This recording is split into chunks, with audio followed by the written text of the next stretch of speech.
Viva pela fé crendo que Jesus é o próprio Deus. Lucas 2:1-21. Naqueles dias, foi publicado um decreto de César Augusto, convocando toda a população do império para recensear-se. O primeiro recenseamento, foi feito quando Quirino era governador da Síria. Todos iam alistar-se, cada um à sua própria cidade. José também subiu da Galileia, da cidade de Nazaré, para a Judeia, a cidade de Davi, chamada Belém, por ser ele da casa e família de Davi, a fim de alistar-se com Maria, sua esposa, que estava grávida. Estando eles ali, aconteceu completarem-se-lhe os dias, e ela deu à luz o seu filho primogênito, enfaixou-o e o deitou numa manjedoura, porque não havia lugar para eles na hospedaria. Havia, naquela mesma região, pastores que viviam nos campos e guardavam o seu rebanho durante as vigílias da noite. E um anjo do Senhor desceu aonde eles estavam, e a glória do Senhor brilhou ao redor deles, e ficaram tomados de grande temor. O anjo, porém, lhes disse: Não temais, eis aqui vos trago boa nova de grande alegria, que o será para todo o povo, é que hoje vos nasceu, na cidade de Davi, o Salvador, que é Cristo, o Senhor. E isto vos servirá de sinal: encontrareis uma criança envolta em faixas e deitada em manjedoura. E, subitamente, apareceu com um anjo uma multidão da milícia celestial, louvando a Deus e dizendo: Glória a Deus nas maiores alturas, e paz na terra entre os homens, a quem Ele quer bem. E, ausentando-se deles os anjos para o céu, diziam os pastores uns aos outros: Vamos até Belém e vejamos os acontecimentos que o Senhor nos deu a conhecer. Foram apressadamente e acharam Maria e José e a criança deitada na manjedoura. E, vendo-o, divulgaram o que lhes tinha sido dito a respeito deste menino. Todos os que ouviram se admiraram das coisas referidas pelos pastores. Maria, porém, guardava todas estas palavras, meditando-as no coração. Voltaram, então, os pastores glorificando e louvando a Deus por tudo o que tinham ouvido e visto, como lhes fora anunciado. Completados 8 dias para ser circuncidado o menino, deram-lhe o nome de Jesus, como lhe chamara o anjo, antes de ser concebido. E embora eu já tenha falado muito sobre o significado do Natal, eu quero continuar pregando sobre isso. Talvez porque ainda seja Natal. Eu ontem descansei um pouco. E enquanto descansava, eu vi um vídeo sobre o derretimento das camadas de gelo e as consequências que isso causa. Este filme é uma história fictícia, é claro, mas ele foi baseado no aquecimento global e nas mudanças climáticas que estão acontecendo no planeta Terra hoje em dia. Em uma das cenas, uma onda gigante cobriu a Estátua da Liberdade e inundou a cidade de Nova York. Somente alguns arranha-céus não ficaram submersos sob a água e grandes navios vagavam à deriva na cidade. Este filme é um sucesso de Hollywood. Há muito tempo eu vi filme chamado O Arrebatamento, e na época eu pensei que seria muito bom se os nascidos de novo tivessem feito esse filme. O filme era antigo, a imagem não estava muito clara e o som era muito ruim também. Mesmo assim, ele era muito interessante e bem feito. Hoje em dia as pessoas não assistem mais a este tipo de filme. Eu fiquei muito impressionado quando o assisti, e ao lembrar dele, eu vejo que este filme não é só diversão, pois ele traz um despertamento para todos que o assistem. No filme, algumas pessoas somem de repente ao serem arrebatadas, enquanto outras ficam para trás para sofrer nas mãos do Anticristo e dos seus seguidores. Este filme foi muito instrutivo para mim e alegrou muito meu coração. Eu até pensei em fazer um filme assim para pregar o Evangelho depois que o assisti. Eu sei que vocês vão começar a rir agora e dizer: Meu Deus! O reverendo John agora quer fazer um filme. Ele agora quer fazer tudo. Mas isso não é mais difícil do que já temos feito. O começo é sempre difícil, mas uma vez que começarmos, nós acabaremos em pouco tempo. Há muitas irmãs que podem atuar como atrizes principais, assim como muitos irmãos podem fazer o papel de atores principais. E também temos muita gente para os outros papéis. Já está tudo pronto. É só eu não atuar nele que seu sucesso está garantido. Até quando nós tiramos fotos, eu digo aos irmãos para tirar sem mim. Sempre que eu vejo uma foto minha eu fico decepcionado, risos. No Natal, a televisão sempre passa filmes sobre Jesus, mas eu fico chateado quando os assisto.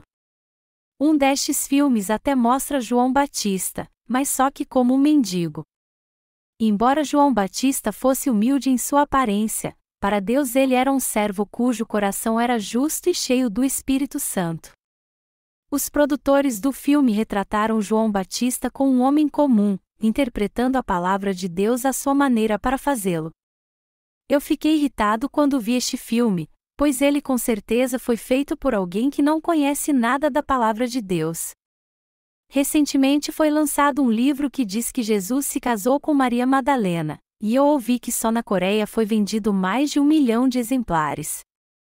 Parece que as pessoas estão passando dos limites e cada vez mais rejeitam Jesus e o insultam. É verdade que, quando Jesus veio a essa terra como um homem, ele tinha uma aparência humilde e, fisicamente, era como qualquer outro ser humano. No entanto, seu coração, sua autoridade e seu poder não eram simples, pois o Senhor é o Deus Criador, o Deus Todo-Poderoso. Por mais que alguém não tenha boa aparência, ele chamará a atenção das pessoas se for inteligente. Enfim, hoje em dia há muitos filmes e livros que deturpam a imagem de Jesus e o desprezam abertamente. Os 10 Mandamentos é um filme maravilhoso, que foi feito baseado na Bíblia. Mas hoje em dia há muitos que distorcem o que diz a Bíblia com o pretexto de fazer algo novo. Eu acho que é por isso que o Senhor disse: contudo, quando vier o Filho do Homem, achará, porventura, fé na terra? Lucas 18h08. Na verdade, quem vive nessa terra e crê no Evangelho da água e do Espírito é muito abençoado, mas há muita gente que não tem fé e não crê neste Evangelho. E nos filmes eles sempre desprezam a divindade de Jesus, retratando-o como metade homem, metade divino, ou colocando-o abaixo do Pai. Tudo isso é obra do diabo. O Senhor disse que o justo viverá por fé, e eu creio nisso. Está escrito no texto bíblico deste capítulo: naqueles dias, foi publicado um decreto de César Augusto, convocando toda a população do império para recensear-se. Este, o primeiro recenseamento, foi feito quando Quirino era governador da Síria. Onde nasceu Jesus Cristo? Ele nasceu durante o reinado do imperador romano Augusto, quando este promulgou um decreto de que todos os povos que estavam sob seu domínio deveriam ser recenseados. O imperador Augusto entregou este decreto aos seus liderados e ordenou que todos os habitantes das colônias de Roma fossem recenseados. Roma era o líder supremo de praticamente todo o mundo conhecido da época. Israel era sua colônia, assim como todas as nações ao seu redor. Segundo este decreto, então, José e Maria tiveram que ir à sua cidade natal para fazer o censo. Este censo aconteceu para que todos fossem registrados e assim se soubesse o número exato da população. Já que Jesus Cristo veio a essa terra, a partir daí muitos puderam ter seu nome escrito no livro da vida no reino dos céus. Isso significa que seu nome também pode ser escrito no registro da família do reino dos céus. O livro de Apocalipse diz que o nome das pessoas está escrito no livro da vida ou no livro das obras, e que aqueles cujo nome não estiver escrito no livro da vida serão lançados no fogo do inferno e passarão pelo segundo julgamento por causa dos seus pecados. Mas a Bíblia também diz que aqueles cujo nome estiver escrito no livro da vida viverão para sempre com o Senhor e desfrutarão da vida eterna ao seu lado. Algo de suma importância para nós foi o Senhor ter vindo a essa terra. Nos dias do Antigo Testamento, a salvação se limitava apenas ao povo de Israel. No entanto, quando o Senhor veio a essa terra nos dias do Novo Testamento, todos neste mundo puderam ser salvos do pecado e se tornar cidadãos do reino dos céus.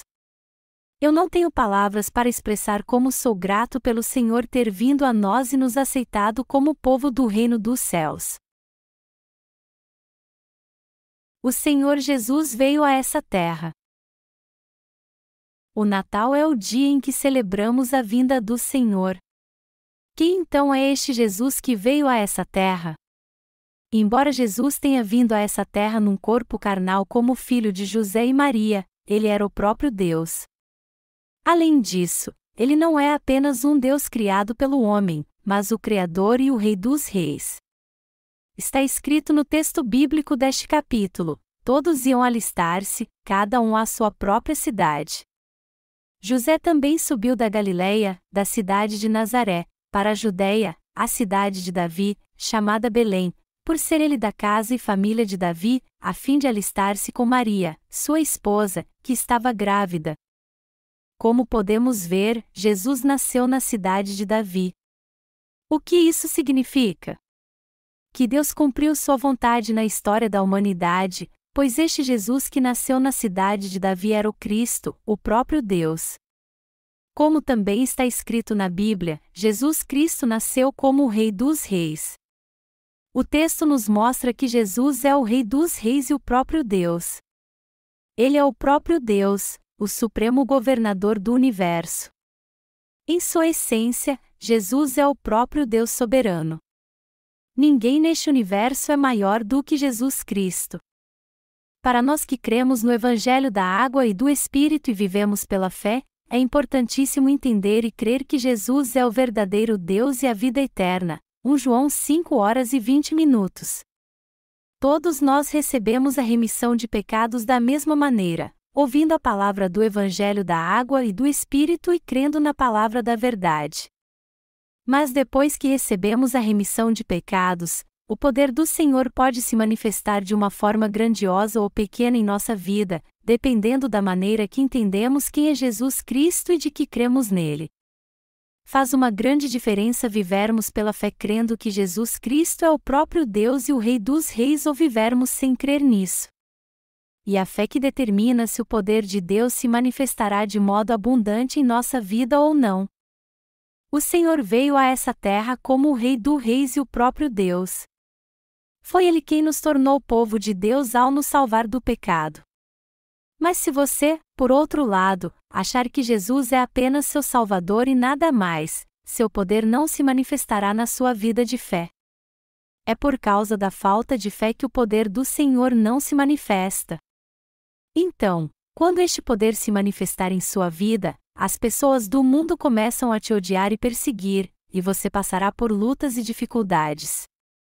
No entanto, se o poder do Senhor estiver em você, por mais que você seja fraco e imperfeito, você poderá viver totalmente pela fé, pois suas forças serão renovadas todos os dias. Se você tem fé e crê que Jesus é o próprio Deus, você enfrentará qualquer desafio com coragem. E você poderá orar a Deus assim: Senhor, eu estou passando por momentos muito difíceis. Por favor, me dê forças para que eu possa levar uma verdadeira vida de fé. Me ajude para que eu não seja covarde. Já que eu sou um falho, por mim mesmo eu não posso evitar ser um covarde em minha vida. Me ajude, Senhor, para que eu possa ter uma vida ativa e vitoriosa como um guerreiro que sempre vence suas batalhas. Tu me salvaste. Eu agora faço parte do teu povo e sou um filho teu que entrará no reino dos céus. Me dê forças, Senhor, para que eu possa vencer minhas fraquezas e com tua ajuda não venha me render às pessoas deste mundo nem seja derrotado por elas. Já que estamos levando uma vida de fé, você e eu temos que ter um entendimento correto de quem exatamente é o Senhor, nosso Salvador, e o que significamos para Ele. Essa fé é a âncora que mantém firme nosso coração e deve governar nossa vida. As pessoas hoje vivem um tempo difícil. Os pastores e líderes religiosos deste mundo hoje tentam confortar sua igreja dizendo que Deus sempre os abençoará. Mas isso tudo é exagero e mentira. As pessoas hoje, cristãos e não cristãos, e os santos também, enfrentam muitos problemas em sua vida. Amados irmãos, se alguém crê somente na cruz ou diz que crê somente nela, porém não crê no Evangelho da água e do Espírito, ainda há pecado no seu coração porque sua fé é errada. Este é um método falso de salvação, pois através dele ninguém pode ser remido de seus pecados. Pessoas assim criam uma imagem de Jesus e creem nele à sua maneira, como se o adorassem como a um ídolo. Deus ajuda as pessoas só porque elas oram a ele?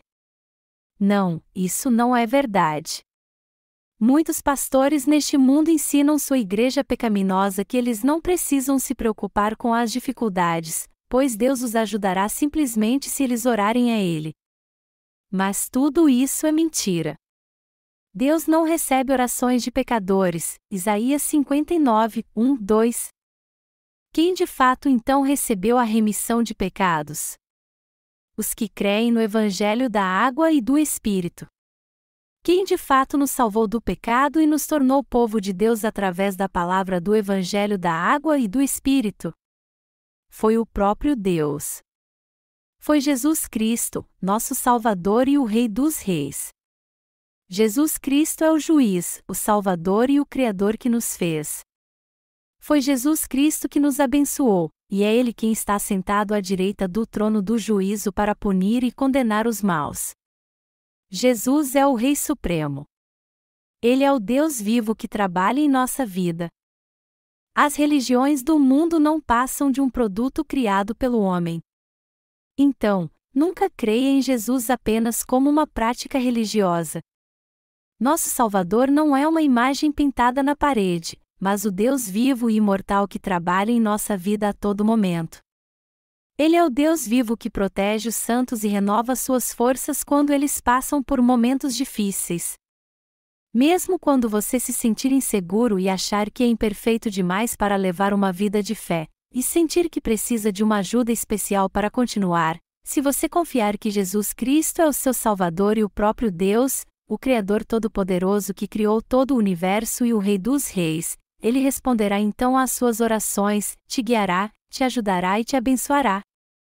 O fato de Jesus ter nascido na cidade de Davi, o maior de todos os reis de Israel no Antigo Testamento, significa que ele é o Rei dos Reis. Significa que ele é o Rei soberano.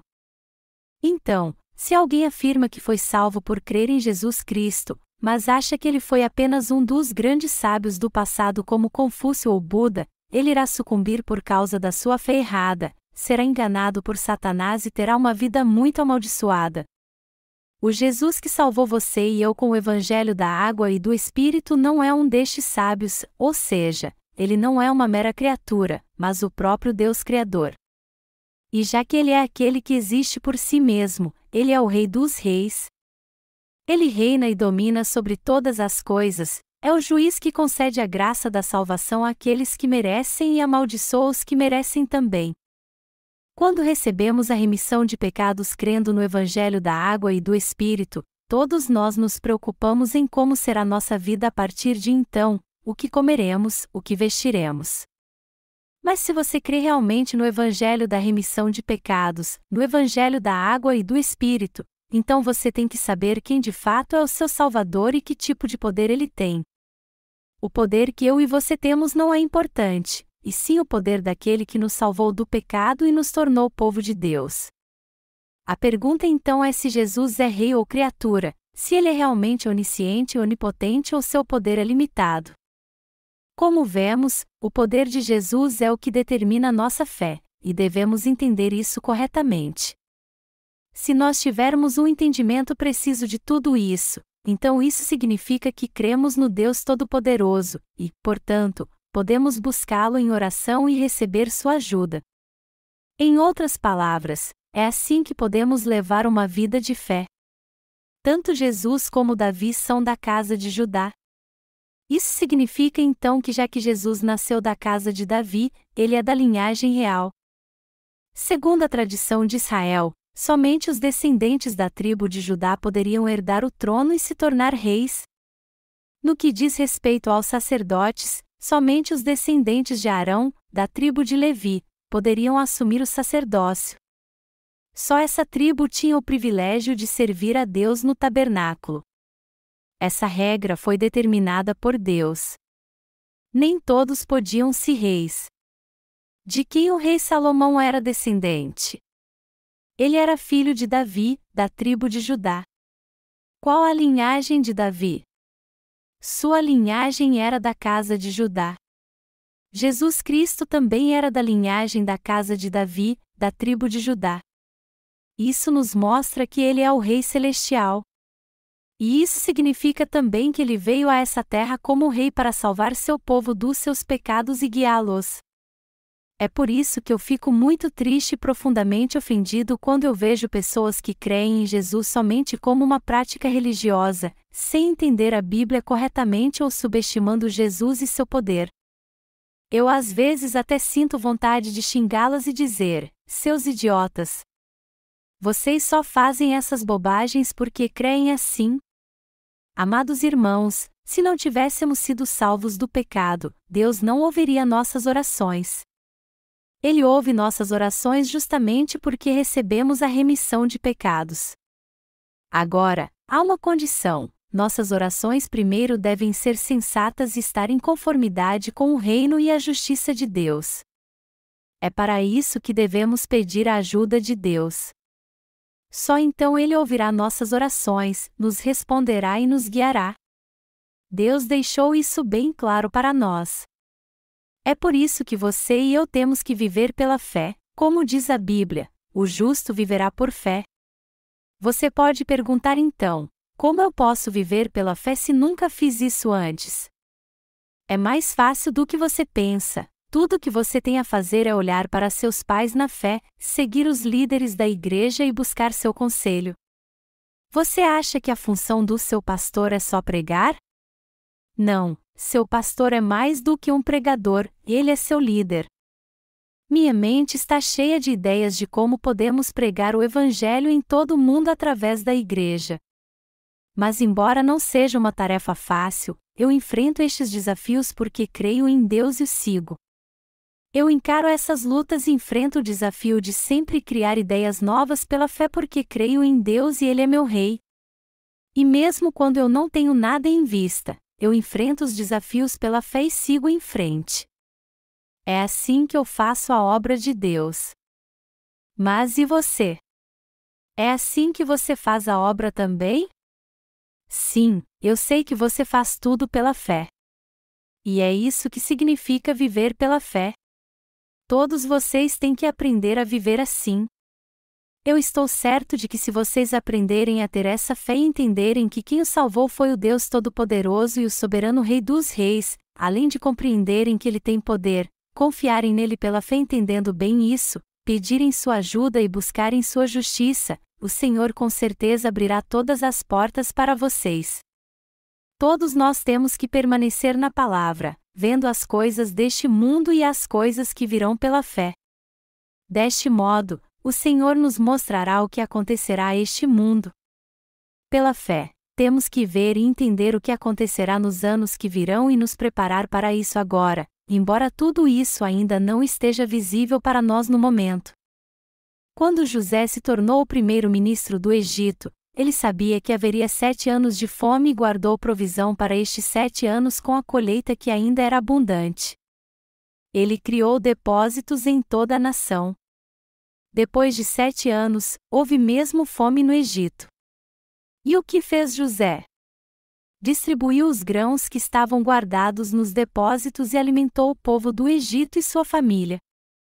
Do mesmo modo, fé é crer na palavra de Deus e segui-la, além de preparar tudo através dela.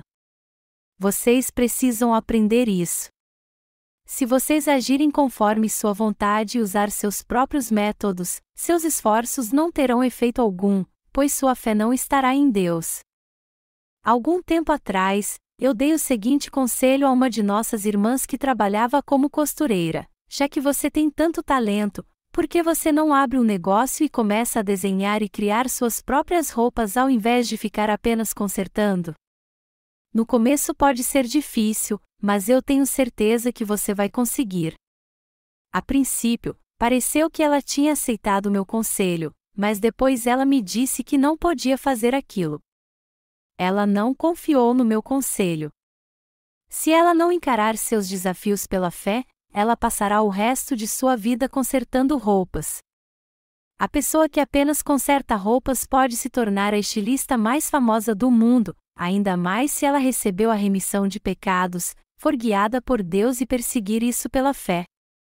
Embora eu não entenda nada sobre confecção e não saiba fazer nada com um pedaço de tecido, até eu posso criar algo se me dedicar a isso.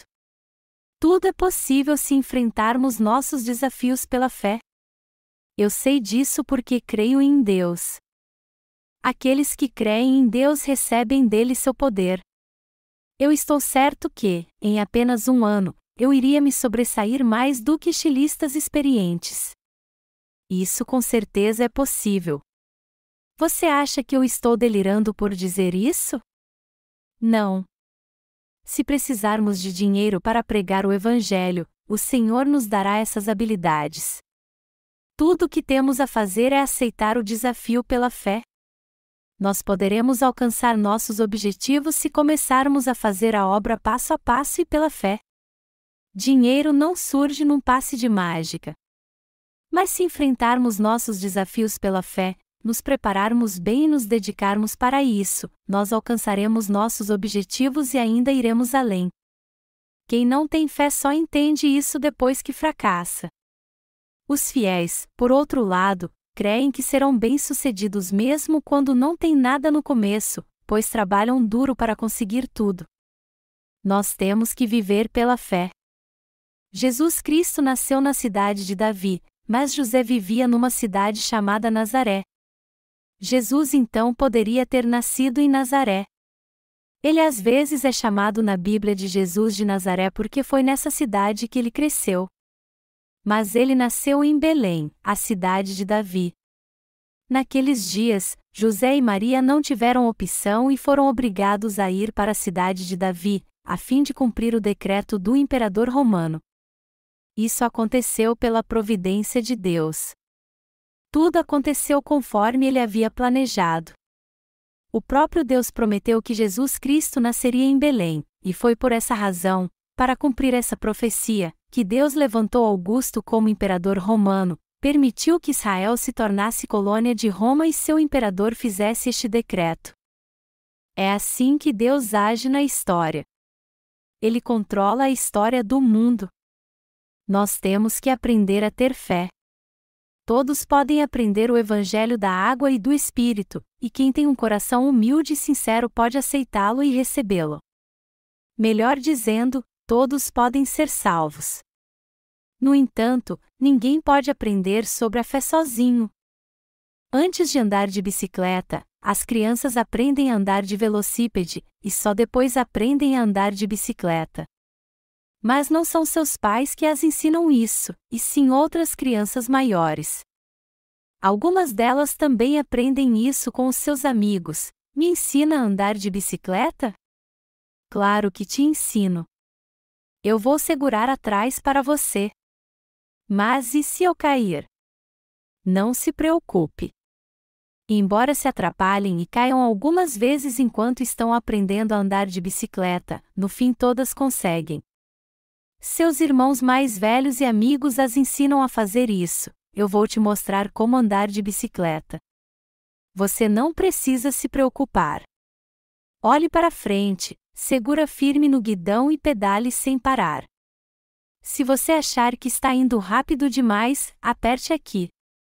Isso é o freio. Do mesmo modo, temos que aprender sobre a fé com nossos pais na fé. Temos que orar em momentos difíceis. Você só terá a ajuda de Deus se pedir a Ele. Mas se, ao contrário, você quiser fazer tudo sozinho e sem a ajuda de Deus, sem antes orar a Ele e pedir sua ajuda, você não terá sua ajuda e suas orações não terão efeito algum. Isso é o mesmo que dizer a Deus: Senhor, eu mesmo vou cuidar de tudo. Por que tu não descansas um pouco? O que resta para Deus fazer então? Como é que Ele pode agir em sua vida? Quando você estiver com problemas, você tem que fazer com que Deus saiba disso e pedir sua ajuda, e depois fazer tudo o que puder. É assim que você receberá a ajuda de Deus. Você está entendendo agora? A fé não é algo que pode ser aprendido. Muitos pulam de alegria ao receber a remissão de pecados, mas, na verdade, no que diz respeito a receber a fé verdadeira, isso é só o começo. É aí que começa a verdadeira fé.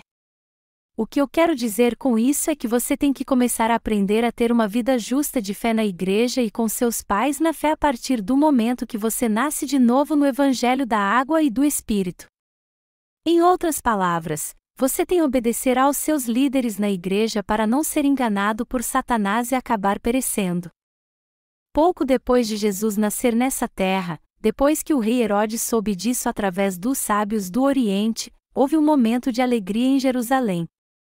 Mas como estes sábios do Oriente enganaram o rei Herodes e não disseram aonde Jesus tinha nascido, ele ficou irado e ordenou aos seus servos que matassem todas as crianças até 2 anos de idade nascidas na cidade de Belém. Então, houve um massacre naquela região. Isso aconteceu porque os sábios do Oriente se desviaram da estrela guia e foram ver o rei Herodes. Do mesmo modo, se você não for guiado por Deus, você perecerá. Mesmo que você tenha recebido a remissão de pecados, será impossível evitar a morte. Seguindo o curso da estrela, os sábios do Oriente chegaram a Belém e encontraram Jesus. Mas o que Deus disse a eles depois que eles ofereceram presentes a Jesus e iam voltar para casa? Ele disse a eles para tomar outro caminho, e não o mesmo pelo qual tinham vindo. Eles tomaram outro caminho então, segundo a orientação de Deus, e o rei Herodes rangeu os dentes de raiva quando soube disso. Ele esperava seu retorno, pronto para matar o Senhor, assim como os sábios, logo que descobrisse onde ele estava. Mas Deus guiou aqueles homens em segurança. Ele disse a eles para não tomar o mesmo caminho por onde tinham vindo, mas para tomar outro caminho. E foi isso que eles fizeram. José e Maria também fugiram de Belém depois que Jesus nasceu, pois foram avisados por um anjo.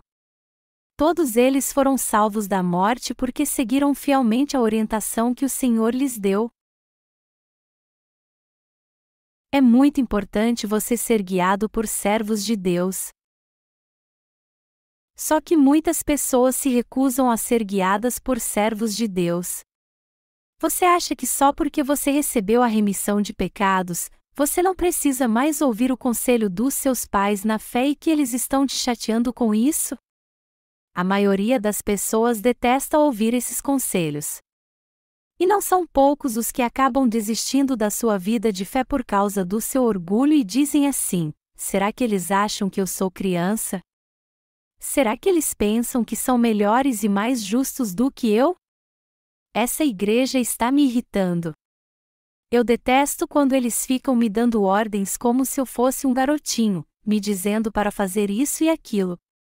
Eu desisto.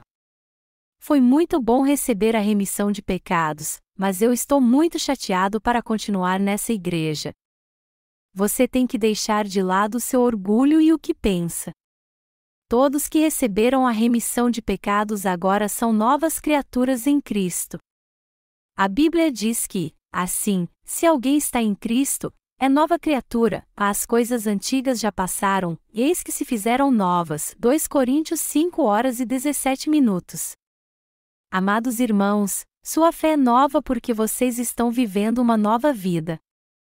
Vocês não possuem mais aquela velha vida. Tudo agora é novo. Vocês precisam então aprender tudo de novo e seguir seus pais na fé desde o começo. Vocês têm que serem humildes. Até os que receberam a remissão de pecados há bastante tempo, se julgarem tudo por si mesmos e tomarem decisões sozinhos, acabarão perecendo. Todos precisam ser instruídos e guiados pela igreja. Se alguém tem dúvidas, ele tem que perguntar. E isso não é algo que deve ficar apenas em nossas palavras, mas que devemos fazer todos os dias. Por exemplo, vamos dizer que você não tem mais comida. Não que você esteja precisando de alimento, mas que você não tem dinheiro para comprar nada. Nós passamos necessidades na nossa vida às vezes e não temos dinheiro para comprar nada. Quando isso acontece, não tem problema algum nós pedirmos ajuda a alguém para suprir nossas necessidades, mas a primeira coisa que temos que fazer é pedir ajuda a Deus, confiar nele, e só depois buscar uma solução. Aí então é que Ele trabalhará em nossa vida.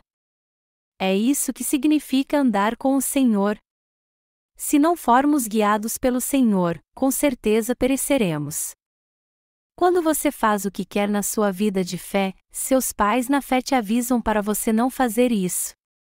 Mas se você não ouvi-los e não seguir seus conselhos, você desistirá da sua vida de fé e acabará morrendo. E se alguém que recebeu a remissão de pecados desistir da sua vida de fé, ele não estará desistindo apenas dela, mas da sua própria vida. Os nascidos de novo que desistem da sua vida de fé acabam desistindo da sua própria felicidade.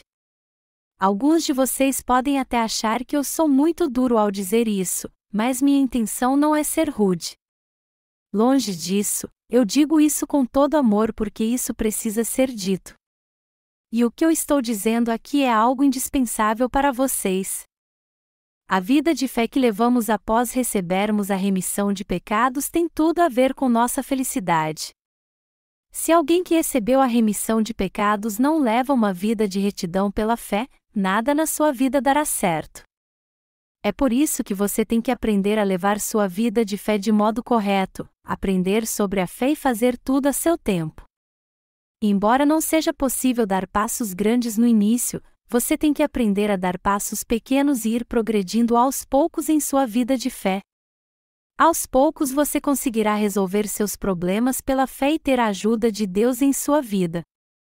Essa é justamente a verdadeira vida de fé. Alguns anos atrás, quando eu não tinha nada, eu orava a Deus e dizia a Ele: Senhor, eu não tenho nada. Eu não sou rico. Eu não tenho dinheiro para comprar alimento, quanto mais para fazer compras. Eu não tenho um centavo sequer. Eu não tenho nem $30 para pagar o aluguel do meu quarto. Eu não sou seu servo, Senhor? Já que eu sou seu servo, como posso ser tão paupérrimo? Mas eu creio que tu estás permitindo que eu passe por isso porque tu estás me preparando para fazer tua vontade em minha vida. Senhor, apesar de não ter nada, eu quero continuar fazendo tua vontade. Eu obedecerei à tua vontade. Senhor, eu não tenho nada para comer agora. Eu estou muito envergonhado de pedir e fraco demais para trabalhar duro, então, dá-me algo para comer. Ajude-me a conseguir um emprego. O Senhor então veio ao meu auxílio, e eu consegui arrumar um emprego para ganhar a vida. Depois, o Senhor permitiu que eu fundasse uma igreja e pregasse o Evangelho da água e do Espírito até hoje. Amados irmãos, sua vida de fé não é mera teoria. Jesus é real. Sua vida é real. Você não está passando por dificuldades agora? Sua luta não é uma ilusão, mas algo real.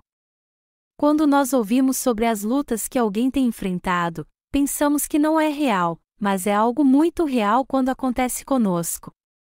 É nessas horas que temos que orar fervorosamente a Jesus, que nos salvou e é nosso pastor de verdade, e não apenas fruto da nossa imaginação.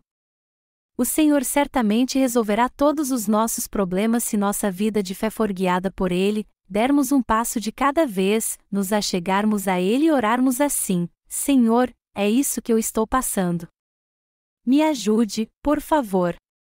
Me livre dessas dificuldades e resolva meus problemas, a fim de que eu possa ter uma vida de fé feliz e abundante. Um dos nossos pastores tinha algumas dívidas quando era apenas um membro de nossa igreja.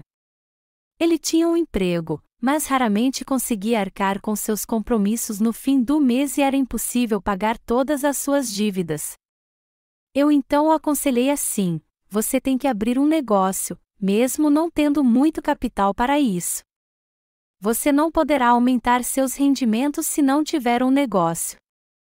O salário que você ganha no seu emprego mal dá para você sobreviver. Abra um negócio então.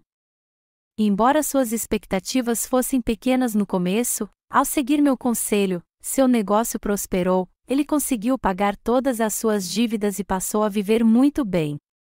Hoje ele é servo e obreiro de Deus. Eu estou contando essa história para mostrar como é algo indispensável sermos guiados por Deus em nossa vida, como este irmão. Mas para sermos guiados por Deus, nós temos que crer de todo o nosso coração que Jesus Cristo é o nosso Rei, o Rei dos Reis e o Rei do poder. Jesus Cristo é o nosso verdadeiro Rei. Emanuel significa que Jesus Cristo, o próprio Deus, está conosco. Cristo se refere ao Rei dos Reis e também significa o ungido. E este Rei dos Reis veio a essa terra como Salvador que livrou seu povo dos seus pecados e nos salvou de um modo perfeito. Ao vir a essa terra para nos salvar, ele apagou todos os seus e os meus pecados, e agora está guiando e ajudando a nós, que somos seu povo. Foi isso que o Senhor nos disse: todos vocês podem fazer o que quiser, vivam como vocês quiserem. Eu não me importo com o que vai acontecer com vocês. Claro que não. O Senhor não somente nos salvou, mas também é nosso pastor que caminha ao nosso lado e nos guia pelo caminho correto, o caminho da felicidade, das bênçãos e da verdade. Mas como é que o Senhor faz isso? Ele faz isso através da Igreja de Deus. O que acontecerá se o Senhor não encontrar lugar em nosso coração? Vamos ler Lucas 2, 6 e 7 agora. Estando eles ali, aconteceu completarem-se-lhe os dias, e ela deu à luz o seu filho primogênito, enfaixou-o e o deitou numa manjedoura, porque não havia lugar para eles na hospedaria. Quando José e Maria chegaram à cidade de Davi, Maria estava perto de dar à luz. A gestação da mulher geralmente dura 9 meses. E como Jesus Cristo estava para nascer, Maria precisava de um lugar para tê-lo.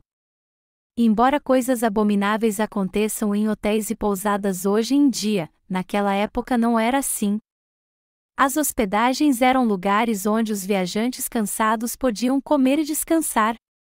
De todo modo, todas as pousadas na cidade de Davi naquela ocasião estavam cheias. E é bem provável que havia muita gente na cidade por causa do decreto do imperador romano. Então, já que não havia um quarto na hospedaria, Maria teve que ficar no estábulo e deu à luz a Jesus ali, envolvendo-o logo depois em panos e colocando-o numa manjedoura. Uma manjedoura é um tabuleiro usado para alimentar animais. Nós vemos então que Jesus nasceu num estábulo, um lugar onde ficavam os animais. A Bíblia também diz aqui que Maria deu à luz ao seu filho primogênito, o envolveu em panos e o colocou numa manjedoura.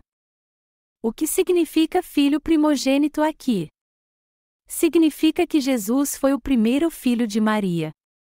Em outras palavras, que ela deu à luz pela primeira vez. A Bíblia diz que a Virgem Maria concebeu Jesus porque creu na palavra, mas ela não dormiu com José até que seu filho nascesse. A Bíblia diz também que ela deu à luz ao seu filho primogênito. Todos os discípulos de Jesus conheciam muito bem sua família, pois eles o acompanhavam a todos os lugares. Por que então que os discípulos, que conheciam muito bem a família de Jesus, escreveram que ele foi o primogênito de Maria? Porque Maria teve mais 6 ou 7 filhos de José depois do nascimento de Jesus. Então, eu não consigo deixar de rir dos ensinamentos da Igreja Católica Romana sobre os outros filhos de José e Maria, que eles afirmam ser primos de Jesus só para deificar Maria. Está escrito no texto bíblico deste capítulo que Maria deu à luz a Jesus, seu filho primogênito, e o pôs numa manjedoura envolvido em panos. O que isso nos diz? Que Deus tomou emprestado o corpo da Virgem Maria por algum tempo a fim de vir a essa terra como um homem. Foi por isso que lhe disse: Eis que a Virgem conceberá e dará à luz um filho, e ele será chamado pelo nome de Emanuel. O nome Emanuel aqui indica que Deus nasceu nessa terra encarnado como um homem para estar junto a nós. melhor dizendo, o próprio Deus veio habitar com o homem nessa terra. Isso significa que o Senhor tornou seus filhos pessoas simples como nós, e agora habita conosco. Foi por isso que Maria disse para o anjo que era uma simples serva para Deus, e você e eu também temos que confessar que somos seres simples assim. Mas o Senhor veio para salvar realmente pessoas desprezíveis como nós, levar nossos pecados sobre seu corpo, morrer crucificado, ressuscitar dos mortos e purificar assim todos os nossos pecados. Deus, ao nos tornar seus filhos santos e sem pecado, nos recebeu em seus braços. Assim como Deus usou Maria para realizar sua obra de justiça, Ele também está nos usando como instrumentos da sua justiça para pregar o Evangelho em todo o mundo. Deus usou Maria como Ele nos usa, como instrumentos da sua obra de justiça. Então, jamais devemos colocar Maria no mesmo nível que Jesus e o Pai. Quando os católicos rezam, eles dizem assim: Ave Maria, cheia de graça, rogai por nós, pecadores. E eles também oram para São Pedro e uma infinidade de santos para que intercedam por eles. Só que eles não podem fazer isso. Embora Maria tenha sido uma mulher cheia de graça, ela era apenas um ser humano criado por Deus. Por essa razão, ela não deve ser tão exaltada. É errado deificá-la desse jeito. Jesus Cristo tomou emprestado o corpo da Virgem Maria por algum tempo para nascer na cidade de Davi e cumprir a promessa de que viria nos salvar. Maria não concebeu Jesus porque era esposa de Deus. Maria é apenas alguém que recebeu a graça de Deus como nós. Quando o anjo apareceu para ela, ele disse: Salve, agraciada, e que ela foi bendita entre as mulheres. Isso significa que já que recebemos a remissão de pecados quando ouvimos a palavra de Deus e cremos nela, nós agora somos usados por Deus assim como foi Maria. Mas há muitos hoje que adoram mais a Maria do que a Jesus, e a deificam e adoram como um ser divino. Isso teve início nas religiões pagãs. As religiões pagãs costumavam adorar várias deusas, e Azerá era uma delas. As sociedades na época eram agrárias e a religião estava ligada ao culto feminino para se obter bênçãos celestiais por causa da fertilidade. Até hoje as pessoas estão ligadas a essas coisas, como a deusa da fortuna. Por exemplo, quando o Brasil e a Alemanha fizeram a final da Copa do Mundo, as pessoas discutiam sobre quem a deusa da fortuna iria favorecer. Elas deificaram uma mulher e a adoram como se fosse uma deusa. Do mesmo modo, os católicos colocam Maria acima de Jesus e oram assim: Ave Maria, cheia de graça.